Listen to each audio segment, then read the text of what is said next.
Oke, jadi di part 4 ini yang paling terakhir adalah aku akan ngasih lihat kalian gimana caranya monitor dan optimisasi untuk si Google campaign shopping ini sendiri. Aku akan langsung ngasih lihat kalian dari dashboardnya dan gimana caranya kalian breakdown produk-produk apa aja yang kira-kira lebih performing secara conversion rates itu gimana yang mana yang kira-kira performing, mana yang kira-kira untuk kalian ini bakal take out atau kalian nggak akan lanjut iklanin karena produknya ini mungkin ngambil budget kalian ini lebih banyak, contohnya kayak gitu. Oke, let's say kalian udah masuk ke campaign dan kalian klik campaignnya, kalian akan masuk ke ad group. Dimana saat ad group kalian bisa ngeklik si ad group ini by all products. Jadi kalian ini sebenarnya bisa mulai lihat di sini di ad group yang ini di all products kira-kira mana secara impressions, clicks, conversion rate, costnya ini berapa, secara frequency PC-nya itu gimana. Nah kalian ini sebenarnya juga udah bisa lihat dari maxi PC-nya nih exclude atau include atau ini automatic. Nah, tapi di sini yang paling penting adalah ketika kalian ini ngeklik add subdivisions. Jadi kalian ini pengen lihat produk type-nya itu kayak gimana. Tapi karena di sini aku nggak punya sama sekali, sebenarnya aku nggak bisa ngasih lihat kalian nih. Tapi kalian ini sebenarnya bisa ngelihat, uh, kalian bisa lihat sortnya by descending, ascending, ini atas ke bawah. Dari CTR atas ke bawahnya itu gimana, dari click share, conversion rate ini yang paling penting. Secara cost, impressions itu gimana, value per conversion itu gimana, dan kalian ini sebenarnya bisa breakdown by brand. Ketika kalian ini masukin brandnya ini berbeda atau item ID atau conditionsnya atau product type ini sebenarnya semua ada di products saat kalian ini di Google Merchant Center. Jadi ketika kalian masukin, kalian punya custom label, kalian ini bisa breakdown itu satu persatu. Dan tampilan itu gimana? Di sini bakal keluar nih sampai ke bawah.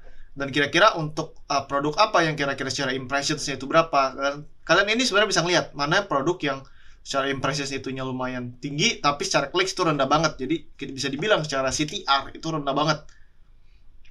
Nah ini juga yang harus kalian perhatikan. Oke. Nah kalian juga harus ngeliat nih untuk produk-produk mana yang kira-kira perform dan mana yang kira-kira kalian bisa lanjutin terus dan alokasiin budgetnya lebih ke sana. Oke. Nah, di ads ini kalian juga akan ngelihat kurang lebih ini nggak akan terlalu banyak bisa.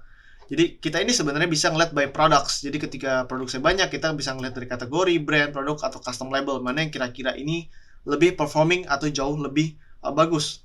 Tapi untuk targeting, kita ini sebenarnya Google ini akan pakai AI. Jadi fully on AI. Jadi kita nggak kayak sebelum-sebelumnya di mana kita bisa masukin banyak targeting. Di sini cuma ada by search keyword. Oke, jadi sebenarnya di sini pun search keyword kita nggak bisa masukin terlalu banyak. Jadi di sini kita cuma bisa add negative keyword atau new list. Jadi di sini kita nggak bisa pakai kayak SEM di mana kita masukin keyword-keyword apa yang memang kita butuhkan untuk produk kita. Tapi di sini Google sendiri yang akan menentukan. Dan gimana cara Google-nya menentukan? Itu sebenarnya dari produk kita. Dia akan melihat dari nama produk kita, headline description. Dari headline description ini Google itu akan secara otomatis ngambil beberapa keyword yang menurut dia ini masuk ke produk kita. Misalkan kita jual jaket musim dingin. Jadi ketika kita ada tulisan jaket musim dingin bahan tebal, jaket musim dingin kualitas terbaik, jaket kulitnya apa. Nah, Google akan masukin beberapa keyword-keyword yang kita masukin di descriptions ini sebagai keywordnya kita. Jadi ketika orang nge-search, dia akan keluar di Google Search dan Google Shopping. Nah, ini kenapa Google ini sebenarnya nggak nyuruh kita untuk masukin banyak banget audiensnya karena mereka ini fully on AI untuk Google Shopping.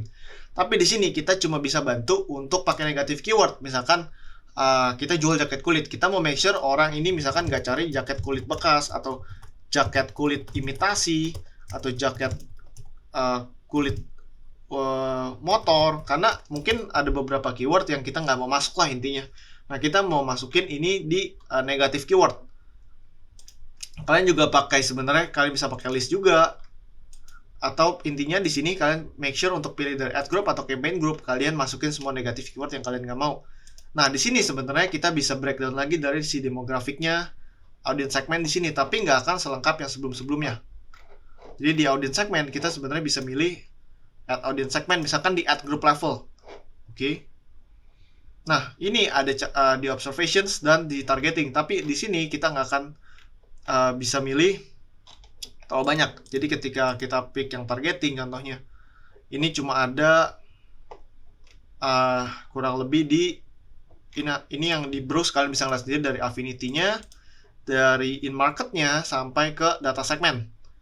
Nah, di sini tapi kita akan masukin, aku akan saranin di observations. Jadi kita nggak terlalu narrow ad group kita, karena kita mau make sure kalau iklan kita ini spending lumayan. Karena ketika kita terlalu limit di targeting, dia nggak akan terlalu spending banyak. Dia akan cuma targetin orang-orang yang udah kita narrow down secara ad group atau selected segment only.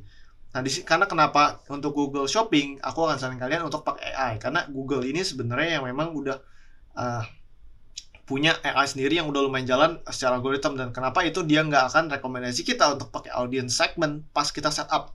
Tapi ini tergantung kalian, dan kalian bisa ngelakuin A/B testing, yang satu di targeting, satu di observations. Jadi ini totally based on kalian. Oke, jadi di sini ada beberapa faktor lagi yang mempengaruhi performa GSA dari banding yang tadi di dashboard only. Yang pertama adalah kualitas feed produk. Jadi kita mau make sure untuk pastikan feed produk kita ini lengkap, akurat, sama dioptimalin untuk kata kunci yang relevan tadi yang aku udah bilang. Karena Google akan mencari kata kuncinya itu based on deskripsi kalian atau di feed produk kalian. Jadi kita mau make sure secara gambar ini kita udah kualitas yang bagus, secara data ini kalian juga udah informatif. Karena ketika kita nggak terlalu informatif, Google pun akan bingung untuk bidding keyword yang mana. Dan kedua adalah relevansi produk. Kita mau masukin deskripsi sebanyak mungkin kata kuncinya yang relevan dengan produk-produknya kita. Ini yang ketiga adalah landing page. Jadi ketika orang ngeklik, kalian mau make sure nih landing page atau website kalian optimize, udah bagus untuk secara tampilan user interface-nya itu gampang ngeklik, orang beli pun gampang. Nah, ini penting banget untuk kalian cek. Dimana ini kalau misalkan pas diklik ini secara landing page kalian ini kurang bagus, orang nggak akan tertarik untuk beli produk kita. Nah, di sini juga mungkin kalian bisa tambahin ratingnya dan lain-lain, karena di Google Shopping dia pun akan bisa nampilin ratingnya. Yang keempat adalah bidding strategi. Kita mau make sure untuk pilih bidding strategi yang tepat yang aku ajarin sebelumnya, dimana kalian akan lebih fokus ke maximizing click untuk awal-awal. Dan budget kalian pastikan untuk cukup atau nggak terlalu kecil untuk mencapai audience targetnya kita. Nah, ini untuk tips sukses. Yang pertama, gunain gambar produk yang kualitasnya tinggi dan menarik. Jadi make sure itu untuk sebagus mungkin, karena ketika orang lihat, yang paling pertama adalah gambar kalian, baru harga. Jadi yang kedua, make sure untuk tulis judul dan deskripsi produk ini jelas sama informatif. Yang ketiga, make sure untuk pakai harga kompetitif dan tawarin juga promo-promo menarik. Dan kalian pun punya opsi untuk pakai harga promo. 4, ada targetin iklan kita kalau yang tepat. Dan yang kelima adalah kita tetap monitoring data-data yang tadi aku ajarin. Kalian monitor secara daily, secara weekly, untuk kalian bisa optimisasi mana yang kira-kira kalian mau pause, lanjut, atau kalian mau pakai ad group yang mana yang kira-kira lebih works, contohnya kayak gitu.